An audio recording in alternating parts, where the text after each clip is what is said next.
بسم اللہ الرحمن الرحیم۔ لاکھوں کروڑوں درود و سلام محمد مصطفیٰ صلی اللہ علیہ وسلم اور آل محمد پر۔ جو خبر میں آپ کو دے رہا ہوں یہ آپ کو پاکستان کے میڈیا کے اوپر کہیں دکھائی نہیں دے گی، اور خبر اتنی بڑی ہے کہ ایک حملہ عمران خان کے اوپر ہوا اور ایک حملہ ارشد شریف صاحب کے اوپر ہوا، لیکن جو اس وقت خبر ہے یہ سینسر کی جا رہی ہے، اور خبر یہ ہے کہ ارشد شریف صاحب کی والدہ نے یعنی شہید کی ماں نے نام لے کے حاضر سروس افسران سمیت پاکستان کی خفیہ ایجنسی کے سربراہ سمیت باقی تمام افسران کے نام لکھ کے سپریم کورٹ کو دے دیے ہیں، اور یہ بتایا ہے کہ اپنے بیٹے کی شہادت کے کیس کے اندر وہ ان تمام شخصیات کا نام نامینیٹ کرنا چاہتی ہیں۔ اب وہ شخصیات کون کون ہیں؟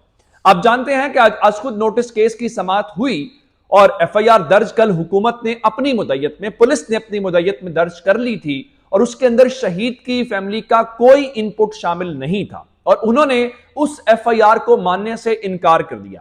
آج ایک لفافہ، بند لفافہ ان کی والدہ نے سپریم کورٹ کے چیف جسٹس کے حوالے کیا، اور جب چیف جسٹس کے حوالے کیا تو اس کے بعد چیف جسٹس کی حالت کیا ہوئی، کون کون سے نام ہیں، میں آپ کو اس حوالے سے بشیر چودھری صاحب جو سپریم کورٹ کو کور کرتے ہیں، ایک صحافی ہیں، ان کا ٹویٹ پڑھ کے سناتا ہوں، آپ کو اندازہ ہو جائے گا۔ ارشد شریف کی والدہ نے بند لفافے میں ایف آئی آر میں کچھ افراد کو نامزد کرنے کی درخواست دی، جسے چیف جسٹس نے کھول کر پڑھا اور فوراً صفائیاں دیتے ہوئے بال حکومت کی کورٹ میں پھینک دی کہ وہ قانون کے مطابق تحقیقات کریں۔ جس کا مطلب کیا ہے؟ جس کا مطلب یہ ہے کہ جیسے ہی انہوں نے نام لیے اس کے بعد پاکستان کے چیف جسٹس کے بھی پر جلنا شروع ہو گئے۔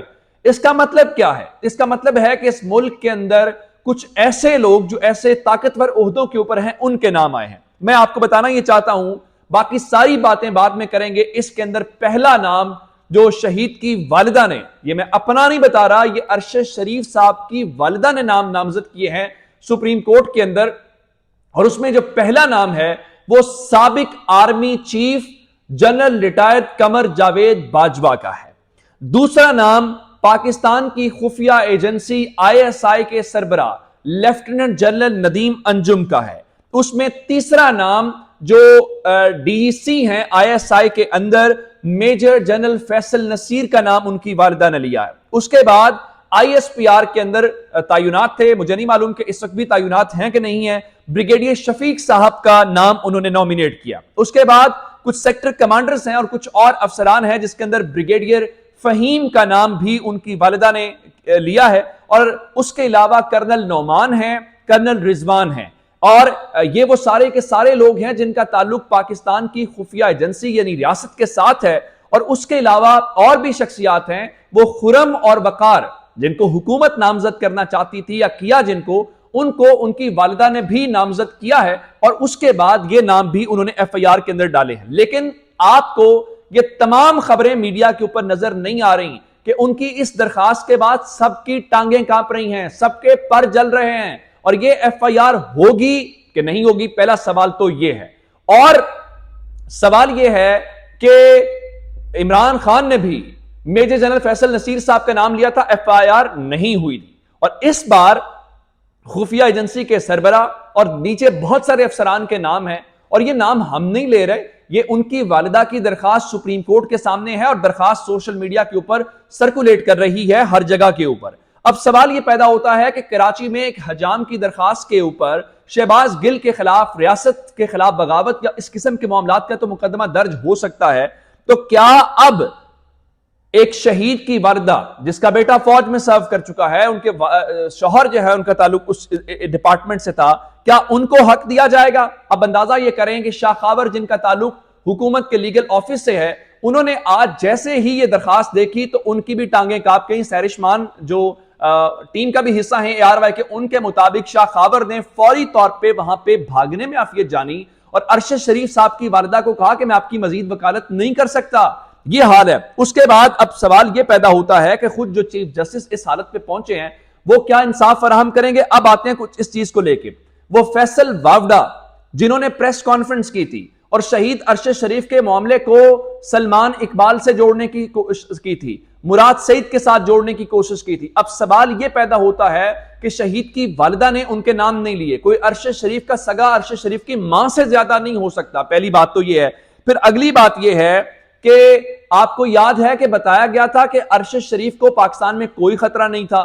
ان کی والدہ کہہ رہی ہیں کہ ان کو خطرہ تھا. ان کو یہاں پہ زبردستی پاکستان چھوڑنے کے اوپر مجبور کیا گیا. پھر ایک پریس کانفرنس ہوئی تھی ارشد شریف کے جنازے سے پہلے, جس میں D G I S P R اور D G I S I موجود تھے. انہوں نے یہ بتایا تھا کہ یہ مسٹیکن آئیڈینٹی کا کیس ہے, اور انہوں نے کہا تھا کہ وہاں کی جو گورنمنٹ بتا رہی ہے ہمیں اس کا یقین کرنا چاہیے جب تک انویسٹیگیشن. ایک بات ضرور ہے, فیکٹ فائنڈنگ ٹیم وہ گورنمنٹ کے لوگ ہیں جو انہوں نے رپورٹ جاری کی ہے. ہم سب کو ان کو سلام پیش کرنا چاہیے. ان کی مہربانی, ان کے اوپر کتنا پریشر آیا ہوگا. انہوں نے ایک ایس ایچ او کے متعلق کراچی کے لکھا کہ وہ ایک جگہ ان کو بلایا گیا, وہاں پہ کچھ ادارے کے لوگ پہلے ہی موجود تھے. ان کو کہا گیا کہ آپ ایف آئی آر درج کریں ارشد شریف کے خلاف. اس قسم کے بہت زیادہ حقائق ہیں.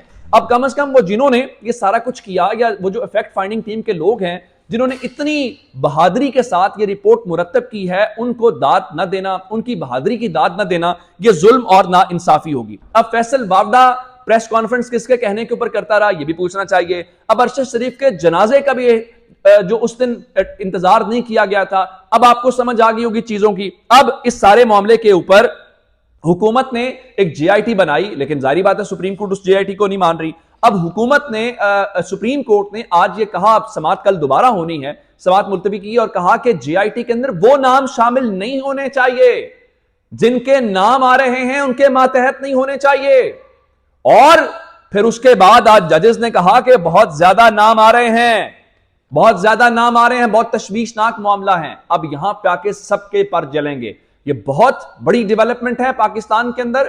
ارشد شریف صاحب کے بہت سارے سوال, میں نے پہلے دن سے کہتا ہوں کہ یہ مسٹیکن آئیڈینٹی کا کیس نہیں تھا, یہ تو فیکٹ فائنڈنگ ٹیم نے بتایا ہے کہ پلان مرڈر ہے.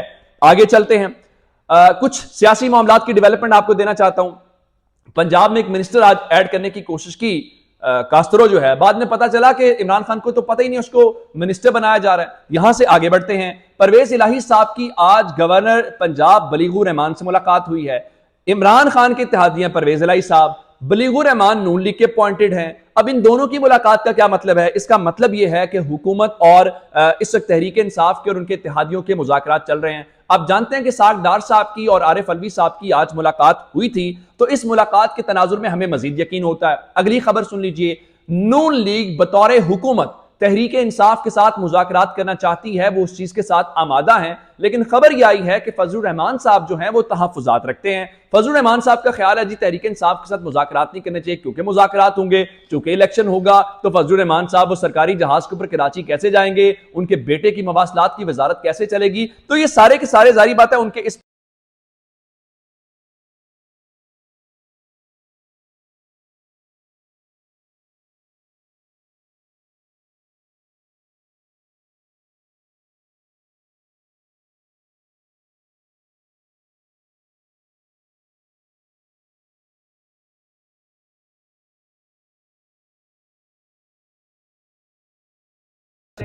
وہ بھی اس اپنی گرفتاری سے بچنا چاہتے ہیں, اس چیز کے اندر نہیں آنا چاہتے. دوسری جانب سکندر سلطان راجہ صاحب جو ہیں, انہوں نے آج بتایا تھا کہ وہ حلقہ بندیوں کے بعد الیکشن کی طرف جائیں گے. اب خبر اس وقت یہ آئی ہے کہ سکندر سلطان راجہ صاحب فرما رہے ہیں کہ جناب نہ ہمارا کوئی فیورٹ ہے, نہ ہم کسی کے خلاف ہیں. اگر ایسی بات ہوتی تو جناب پنجاب میں ضمنی الیکشن کے اوپر تو آپ کو بہت مسئلہ ہے, سندھ کے ضمنی الیکشن کے اوپر بھی مسئلہ ہوتا. تو یہ اصل میں کچھ ایسی اب تک کی ڈیولپمنٹ تھی جو آپ تک پہنچانا بہت ضروری تھا. اپنا بہت سارا خیال رکھیے گا. خدا حافظ.